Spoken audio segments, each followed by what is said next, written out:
Doctor Mohammad ইউনূসের নেতৃত্বাধীন অন্তর্বর্তীকালীন সরকার ঠিক পথে এগুচ্ছে কিনা এমন প্রশ্নে ভিন্ন ভিন্ন মত পাওয়া গেছে রাজনৈতিক দলগুলোর মধ্যে।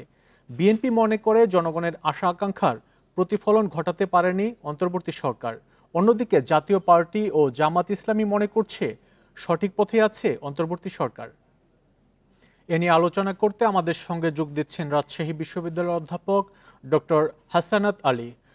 ডক্টর হাসানাত আলী, আপনাকে স্বাগত। শুরুতে জানতে চাচ্ছি, আমরা রাজনৈতিক দলের মতামত দেখলাম অন্তর্বর্তীকালীন সরকারের যে 2 মাস হতে যাচ্ছে, আপনার কাছে কি মনে হচ্ছে একজন পর্যবেক্ষক হিসেবে গত 2 মাসে তাদের যে কার্যক্রম সেটি আসলে সন্তোষজনক কিনা? ধন্যবাদ আপনাকে। ধন্যবাদ জানাচ্ছি ইন্ডিপেন্ডেন্ট টেলিভিশনের অগণিত দর্শককে যারা এই মুহূর্তে দেখছেন। দেখেন, গত 18 বছরের জঞ্জাল পরিষ্কার করে মাত্র 2 মাস বয়স হয়নি যে সরকারের, তার সমালোচনা করার মতো পর্যাপ্ত সময় বোধহয় আমরা পাইনি। এটা একটা প্রিম্যাচিউরড আলোচনা হবে বলে আমার দৃষ্টিতে মনে হয়। দেখেন, মানুষের প্রত্যাশা তো অনেক, যে টাকা পাচার হবে না, আইন শৃঙ্খলা বাহিনী ভালো থাকবেন, অর্থ লোপাট বন্ধ হবে, নিত্য পণ্য দ্রব্যমূল্য মানুষের নাগালের বাইরে আসবে, কর্মসংস্থান সৃষ্টি হবে, বা এই ধ্বংসপ্রায় নির্বাচনী ব্যবস্থা পুনরুদ্ধার হবে। 18 বছর মানুষ ভোট দিতে পারে না, মানুষ ভোটাধিকার প্রয়োগের মধ্য দিয়ে তাদের নেতা নির্বাচন করবে। এগুলো একটিও অস্বীকার করার কোনো উপায় নেই। কিন্তু এতগুলা কাজ, যে নির্বাচনী ব্যবস্থায় ফিরে যাওয়া বা জনগণের সরকার প্রতিষ্ঠা করার জন্য যে সমস্ত প্রতিবন্ধকতা গত পতিত সরকার তৈরি করেছে, একের পর এক, কখনো বিচারালয়ের ঘাড়ে বন্দুক রেখে, কখনো আইন শৃঙ্খলা বাহিনীকে দানবে পরিণত করে, কখনো সংসদকে ব্যবহার করে, সেই জঞ্জালগুজি পরিষ্কার করার জন্য যদি একটি উপযুক্ত সময় যদি আমরা না দেই, তাহলে নির্বাচনী যে কথাটা আমরা বলছি, সেই নির্বাচন তো ইনক্লুসিভ হতে হবে, সেই নির্বাচন তো গ্রহণযোগ্য হতে হবে, সেই নির্বাচনে আপনার ভোট আপনি দেবেন, আমার ভোট আমি দেব, এই পরিবেশ তো নিশ্চিত করতে হবে। যে সেটি নিশ্চিত না করে একটি যেন তেন প্রকারে ভোট আয়োজন করতে যাওয়া বোধহয় আরেকটি বোকামি হবে।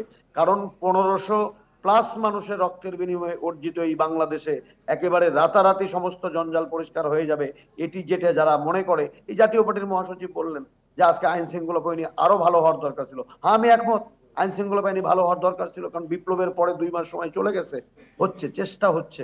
কিন্তু এই এই এই জাতীয় পার্টি, তারা তো গত 18টি বছর দেশের আইন শৃঙ্খলা বাহিনীকে ধ্বংস করা হয়ে গেছে, টাকা লোপাট করা হয়েছে, তারা তো সেই স্বৈরাচারের দোষর।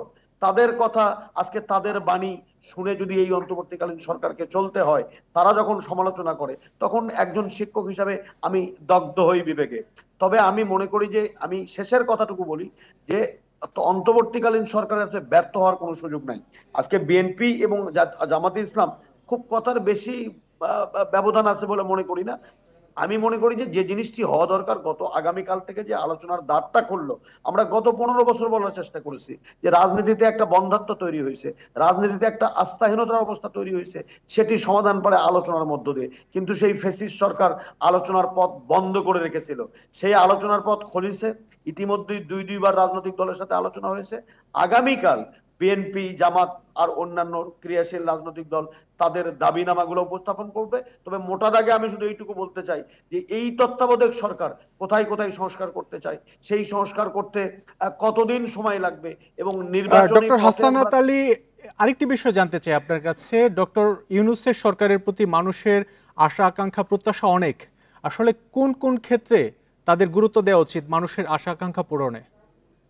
দেখেন, এই মুহূর্তে যেটি বিষয় সেটি হলো যে গত 18 বছর হুট করে তো 5 তারিখে একটা বিপ্লব হয়ে যায়নি।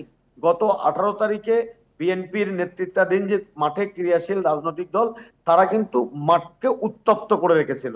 একদম প্রত্যেকটি বালিকণা ধুলিকণা কিন্তু এক অগ্নিস্ফুলিঙ্গের মতো ছিল। আমার তরুণ প্রজন্মের ছাত্র সমাজরা সেই উত্তপ্ত বালিকণায় একটা দেশলাই দিয়ে আগুন, মানে কি জ্বালিয়ে দিয়ে এই দেশটাকে স্বাধীন করেছে। অতএব তাদের তো একটা প্রত্যাশার জায়গা বা জনমানুষের প্রত্যাশার জায়গা, যে 18 বছর ভোটাধিকার প্রয়োগ করতে পারেনি, সেই ভোটাধিকার নিশ্চিতভাবে যেন সকল শ্রেণী পেশার মানুষ প্রয়োগ করে, স্বাধীনভাবে নিরপেক্ষভাবে প্রয়োগ করে তাদের নেতা নির্বাচন করতে পারে। সেই জায়গাকে কেন্দ্র করে, মূল জায়গা সেটিকে কেন্দ্র করে যে সমস্ত সংস্কারগুলো প্রয়োজন, যেরকম নির্বাচনী কমিশনের সংস্কার, তারপরে সংবিধানের সংস্কার, তারপরে বিচারালয়ের সংস্কার, আইন শৃঙ্খলা বাহিনীর সংস্কার, সেই সংস্কারগুলোতে গুরুত্ব দিতেই হবে। অর্থনীতিকে ধ্বংস করা হয়েছে, পঙ্গু করে দেওয়া হয়েছে, সেই অর্থনীতির সংস্কার আপনাকে করতে হবে। মোটা দাগে যেটা হলো যে একটি সুষ্ঠু নির্বাচন, গ্রহণযোগ্য নির্বাচনের মধ্য দিয়ে জনগণের সরকার প্রতিষ্ঠা করার যে যে মূল আকাঙ্ক্ষা মানুষের, সেই জনমানুষের আকাঙ্ক্ষা পূরণে সরকার একটি রোডম্যাপ ঘোষণা করবে এই আলোচনার পরে, সেটি মোটা দাগে দেশবাসীর প্রত্যাশার জায়গা। ডক্টর হাসানাত আলী, আমাদের সাথে যুক্ত হওয়ার জন্য আপনাকে ধন্যবাদ। অন্তর্বর্তীকালীন সরকারের 2 মাস হতে চলেছে, এ নিয়ে মূল্যায়ন করছিলেন অধ্যাপক ডক্টর হাসানাত আলী।